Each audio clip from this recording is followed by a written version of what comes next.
everybody, Ballroom Sweetie here.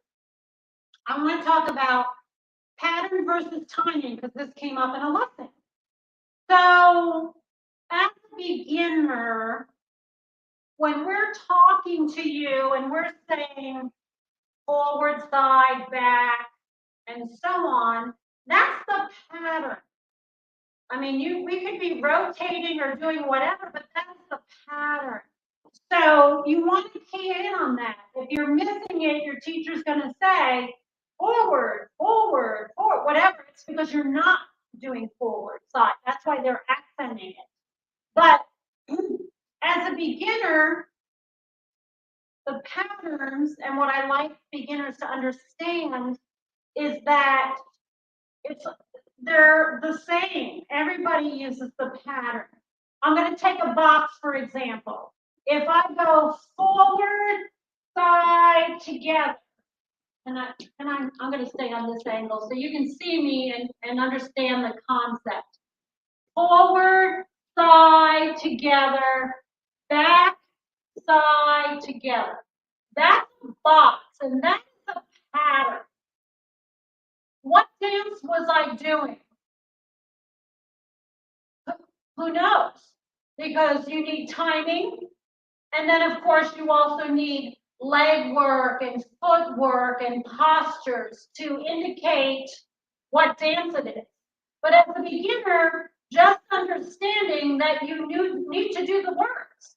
Forward, side, together, back, side, together. That is the pattern. If I do an ad-lib, if you've learned that yet, if you've had some of your lessons, and I'll do that on this angle, and I'm doing the man's footwork. I might go forward, I'll go back, and then I'll go side together. That's the pattern. Forward, back, side together. And I can turn or not turn. Forward, back, side together. Yes? Okay.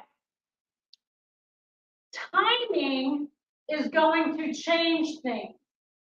If I'm doing waltz, I'm going back to the box now. If I'm doing waltz, I'm going to go 1, 2, 3, 4, 5, 6. Forward side together, back side together. That's the pattern. If I was going to do foxtrot, I would go forward, hold, side together, back, hold, side together. Still forward side together, back side together. 6 steps, although 8 counts of music. 1, hold 2, side together. 1, hold 2, side together. If I was going to do tango, I would go forward, side, together, hold. Back, side, together, hold. Yes? Rumba. 1, hold 2, 3, 4. 1, hold 2, 3, 4. So patterns are kind of universal. And that's how I teach. You want to be able to dance, get out there and dance. Don't, I know we like to look at those videos, but they're intimidating for a lot of people when they're doing all the other bits that go with it.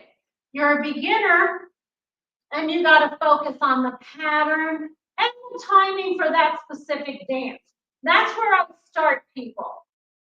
And I do very well with that. So understanding whether I rotate or not, it doesn't change.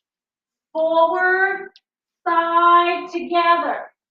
Back, side, together. Forward, side, together. Back, side, together. That is the pattern. The pattern. You're a beginner. The pattern.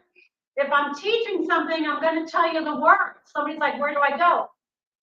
What are the words? Forward, back. And it's in relation to where you are, unless we're adding a rotation or something. So If I move over to the ad lib, the same thing applies. I'm going to go forward, back. I'm turning, so there's my side together. Okay. Forward, back in relation to where I am, but I'm turning side together. But without timing and footwork and leg work and all that, but at a beginner stage, that's where we are. So if I'm doing foxtrot, I would go 1, hold 2, 3, hold 4, side together, 4 steps, forward, back, side together. If I was doing waltz though, their timing is different. I would go 1, 2, 3, back, side together. Do that waltz again. 1, forward, 2, 3, back, side together. Still forward, back, side together. Yes? We're trying to understand this concept. So it's always fun for me when the light bulb goes on for students. So patterns are interchangeable in different dances. They're all very similar. Rumba has a crossbody lead, and I'm going to go back, side, together on it. That's the second, you can call it a box, second half a box, back, side, together, but it's always about the timing is different, but the patterns are very similar. Even exactly the same. Promenade is another good one. In the early stages to understand. All dances will have some sort of promenade. All dances have a box. All dances have, you know, some form of ad lib if I'm going to back up. I mean, even if I was doing cha-cha-cha, I would go rock, step, cha-cha-cha. Side together, side. You have an extra one, you have cha, but that same motion of the ad lib. Forward, back, side together, side, because it's a cha-cha. Yes? I mean, really, ask me any questions if you're trying to understand this. If you're a teacher, it's important to understand and get your students to understand these separate things. When they want to focus on one particular dance that you're just not going to perfect it at the early stages. You get more into a particular dance as you get more movement and get better at it. But at the beginning, you just need to move. You need to dance to your favorite songs, and you need to know a little bit in everything. I was going to do promenade, and I'll do it on this angle. And again, I'm doing the man's footwork, but it doesn't matter. But a promenade would be forward, forward, side together, and face your partner. Forward, forward, side together. Again, footwork, leg work, posture, and all that, and timing will dictate more of what the dance is, but the bottom line, that's the pattern. I can do the ladies for a minute.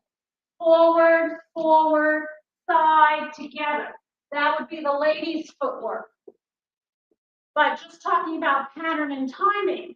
So if I'm going to do foxtrot promenade, I'm going to go step, hold, step, hold, side, together. 1, 2, 3, 4, 5, 6. So 6 counts, 4 steps. If I'm going to do waltz, 1, 2, 3, forward, side, together. 6 counts, 4 steps. Same thing applies. Even in rumba, 1, 2, quick, quick, 1, 2. Yeah. So the same motions work for all dances. But as a beginner, really understanding that pattern and timing are 2 different things. And people struggle with timing because they blow past, which is what came up in my lesson a little bit today. They're blowing past that timing. Forward, back, side. They were sort of pitching into the next step, but you have to take its own complete step and stay. And understanding that, and because when it's sometimes beginners mix up the speed of the song with the timing. Timing is not going to change because the song gets faster. You just have to move faster. If it's very fast, it's still 1, 2, 3, 4, 1, 2, 3, 4. And if it's slower, it's 1, 2, 3, 4. It's the same timing. It's not different timing. So you can't take your 1, 2, 3, 4 when the music is slower and kind of just blows through that timing. And it's in the music. There are counts. It's like a tape measure. There are increments, and you have to stick to them. And you could make a bigger tape measure if I'm dealing with a big dam, you know what I mean? Or we could do a small one, but those increments don't change. So I hope that answers a few questions. And if you're a teacher working with a beginner, these are important things to get them to understand why the box is the same, and they could do their foxtrot box and their waltz box and their rumba box and those underarm turns. You just have to stick within the timings of your particular dance, but that's a separate issue. First, you have to understand forward, back, side together. And I'll do a lesson on that I do with my beginners. That is very helpful. But thank you very much for listening. If you have questions, please feel free to ask. If you want to go to my Ko-fi page, I do have a section if you want to sign up for a monthly course, or just buy me a cup of coffee, or sponsor one of my special needs kids that I work with. They could really use your support, help me pay it forward and get into the senior centers and the schools that don't let us get in anymore. Or don't want to pay us to come in, which is very sad. I think it's important for the schools and the etiquette and the control and the social graces of it all. All right. Thank you for stopping by. Ballroom Sweetie signing off. Bye.